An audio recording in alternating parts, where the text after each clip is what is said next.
नित संसारी। बोलिए भगवान महावीर पावन चरित गुरुदेव जी। बंधु मन वच काए, भव सागर को तरण में करो हमारी सहाय। जिन शासन जिन वाणी सदा जयवंत हो, श्रवण संग सदा अविचल मंगल हो।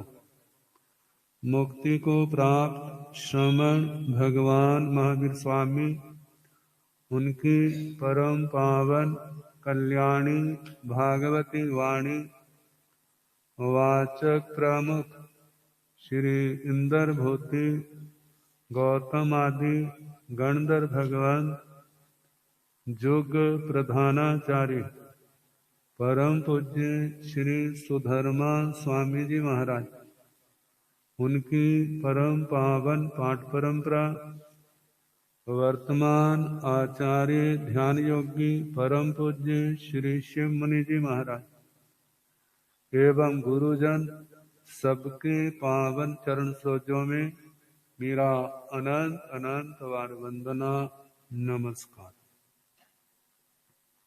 उपस्थित धर्म प्रेमी सज्जनों, माताओं तथा बहनों, होशियारपुर जैन कॉलोनी का चौमासा पूर्ण करके कल आपके जहां पर आ गए। जहीं से गए थे और जहीं पर आ गए। तो आपने अभी 25 बोल और उसका 10वां बोल कर्म 8, इसके संबंध में ये तो नहीं कहूंगा सुना, अभी सुनना शुरू किया है, क्योंकि ये बोल तो छोटे छोटे हैं, चाबी के समान है। लेकिन जब कमरे का ताला चाबी खोल देती है, फिर उसका बाद कमरे में क्या दिखता है, जिसके संबंध में वो चाबी है उसके संबंध में कमरे में सारा सजा करके रखा हुआ। ऐसे ही तो कुछ देर हम सुनाई। देखा जाए तो संसार के अंदर जितनी विचित्रताएं हैं, उसके अंदर मूल कौन है? 2 चीजें, एक कर्म और एक आत्मा। 2 ही है ना। कर्मों को करने वाली आत्मा और आत्मा क्यों कर्म करती है? वो पूर्वकृत कर्मों से प्रभावित होती है। पूर्वकृत कर्मों से प्रभावित होती है। जैसे आप जानते हैं, कुछ खाद्य पदार्थ एसिड बनाते हैं। मानो आपने पहले दही खा लिया, उसके ऊपर राजमा खा लिए, उसके ऊपर पपीता खा लिया और उसके ऊपर खरबूजा खा लिया। अब क्या होगा? अब क्या होगा पता चल जाएगा 2-4 घंटे के अंदर अंदर। तो ये किया किसने? खाने वाले ने। खाने वाले को विवेक होता तो ऐसी प्रकृति विरोधी नहीं खाता। अब खा लिया है तो उसका प्रभाव तो भोगना ही पड़ेगा। किसको भोगना पड़ेगा? जिसने जे बद प्रेजी की है उसको भोगना पड़ेगा। ऐसे ही संसार में जितने भी जीव हैं इस चक्कर में फंसे, वो सारी इसी कर्मों की, आत्मा के प्रयास की, बल पराक्रम की सारी लीला देखने को आ रही है। जो जीव इस चक्कर से मुक्त हो गए हैं वो कौन है? सिद्ध भगवान। उनको कोई क्लेश नहीं है, कभी क्लेश होने भी नहीं है। क्यों? क्योंकि वे कर्म बंध से सर्वथा मुक्त हो चुके। तो शास्त्रों ने, भगवान ने सुनाया तो बहुत कुछ है, जो कुछ सुनाया है वह लोक की घटनाएं ही तो है, संसार की घटनाएं ही तो है, बाहर की घटना तो नहीं। भगवान भी लोक में, श्री इंद्र भूति गौतम स्वामी जी भी लोक में, राजा श्रेणिक भी लोक में, सारे के सारे कहां? लोक में ही है। तो मन में विचार आया था क्या सुनाऊं। श्री स्थानक सूत्र उसको खोलने लगा तो सामने आया 4 प्रकार के व्यक्ति। पहला उदित उदित,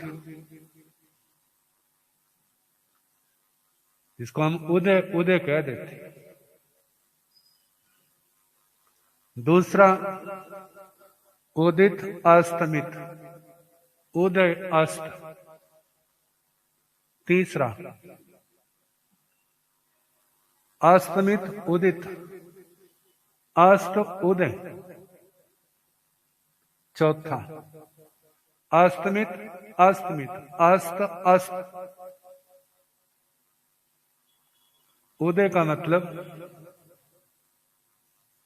उद आए, ऊपर आना। उद का मतलब ऊपर, आए का मतलब गमन, ऊपर गमन। तो उदय का अर्थ जहां लिया है, जैसे सूर्य आता है तो हमें तो यही दिखता है ना, ऊपर आ रहा है। करते करते कहां आ जाता है? सिर पर आ जाता है, वो तो है उदय। और जिस समय अस्त चला गया, हमारी नजरों से ओझल हो गया, तो ऐसे ही ये 4 प्रकार, 3 उदित, अस्त अस्तमित, उदित और अस्तमित अस्तमित, अस्त अस्त। तो पहला है उदित उदित। कितने जीव भागवान होते हैं।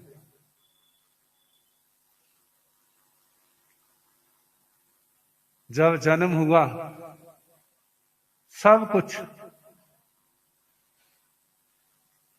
पहले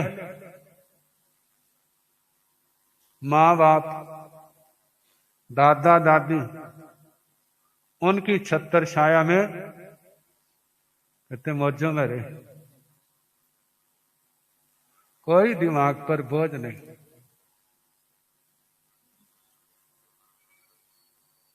जब मानो दादा दादी चले गए, बापू चले गए, मां चली गई, उतने समय को बेटों ने सब कुछ संभाल लिया। क्या संभाला? कार्य संभाला, लेकिन अपने बड़े बुजुर्गों को आगे रखा।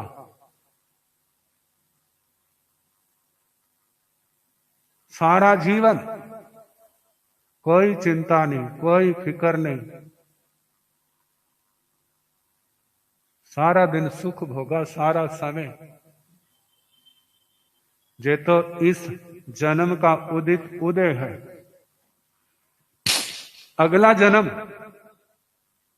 इस जन्म में कोई गलत काम नहीं किया, धर्म ध्यान, नियम व्रत, संयम तप, इसकी आराधना में, चाहे वह साधु जीवन है, चाहे वह श्रावक जीवन है, सारा जीवन धर्म ध्यान में गया और अंतिम समय जिनके कर्म क्षय हो गए वे तो सिद्ध गति को चले गए, और जिनके कर्म क्षय नहीं हुए वे वैमानिक देवलोकों में चले गए। वहां पर भी तप, संयम, धर्म ध्यान के बल से उनको प्रमुख स्थान मिला। तो ऐसे जीव क्या है? उदित उदित, जहां भी उदय था और आगे भी उदय था। जहां पर दृष्टांत दिया है, वैसे तो कितने दृष्टांत दिए जा सकते हैं, लेकिन भरत राज ऋषि, भरत चक्रवर्ती पूर्व जन्म में 26 में देवलोक से आए थे। कल्पना कर सकते हैं? उससे पूर्व जन्म में वहां भी तीर्थंकर वंश, उसमें जन्म था। बाबा तीर्थंकर भगवान बने, बाप चक्रवर्ती सम्राट थे, कोई कमी नहीं थी। समय आने पर संयम ले लिया, संयम की निर्दोष आराधना करके कितना अखंड पुण्य बांधा। वहां से काल करके 26 में देवलोक में, और जहां पर जन्मे तो भगवान ऋषभ का, आदि तीर्थंकर भगवान का बेटा बनने का सौभाग्य मिला। क्या कोई चिंता थी? क्या किसी की उसके ऊपर हुकूमत थी? कितना आनंदमय जीवन। जब भगवान ऋषभ ने दीक्षा ली, सबको क्या कर दिए? राज बांट दी। इनको भी राज मिला। जब भगवान को केवल ज्ञान हुआ और इनकी आयुधशाला में चक्र रत्न पैदा हुआ। भगवान के चरणों में आते हैं, भगवान का केवल ज्ञान का महोत्सव, फिर चक्कर रत्न का उसका अष्टानिक महोत्सव, 60,000 वर्ष तक विजय यात्रा चली। भरत के ऊपर 6 खंडों पर राज्य स्थापित किया। जब 83 लाख पूर्व आयु होने को आई, राजभवनों में, आरिसा भवन कहते हैं, आरिसा कहते हैं आदर्श, आदर्श कहते हैं शिष्य को, शीश महल। वहां बैठे बैठे कई तो कहते हैं स्नान के, वहां एक अंगूठी उनकी क्या हो गई? गिर गई। वह भद्दी सी लगने लगी। कहते पहले तो चमकती, अब चमकती नहीं है। क्योंकि आभूषण की चमक और शरीर की चमक तो वह एक जैसी थोड़े होगी। अब कहते एक एक आभूषण उतारते गए। जम्बूद्वीप प्रगति में कहा है कि वो अपने पुद्गलों के परिणमन के ऊपर चिंतन करने लगे। करते करते क्या दिखाई दिया? निसार अनित्यता के भावना के दर्शन हुए, और इतनी भोगावली कर्म खत्म हो गए, परिणाम विशुद्ध होने लग पड़े। वही बैठे बैठे भाव से संयम आ गया, 7वें गुण स्थान में पहुंच गए, 8वें गुण स्थान में आ गए, क्षपक श्रेणी का आरोहण किया। 9वें गुण स्थान में, 10वें गुण स्थान में, जहां तक मौनी कर्म बिल्कुल खत्म हो गए, समाप्त, मौनी के बंधन से मुक्त हो गए। 12वें गुण स्थान में आए, जहां ज्ञानावरणीय, दर्शनावरणीय, अंतराय, इन 4 कर्मों को क्षय किया। जैसे क्षय हुए 13वां गुण स्थान प्रारंभ हो। जब 13वां गुण स्थान प्रारंभ हुआ, पहले इस समय में केवल ज्ञान, केवल दर्शन का सूर्य जग उठा। देवधुंदिया बज गई, सब कुछ छोड़ के चले। 10,000 राजे उनके साथ, क्योंकि 32,000 राजाओं के ऊपर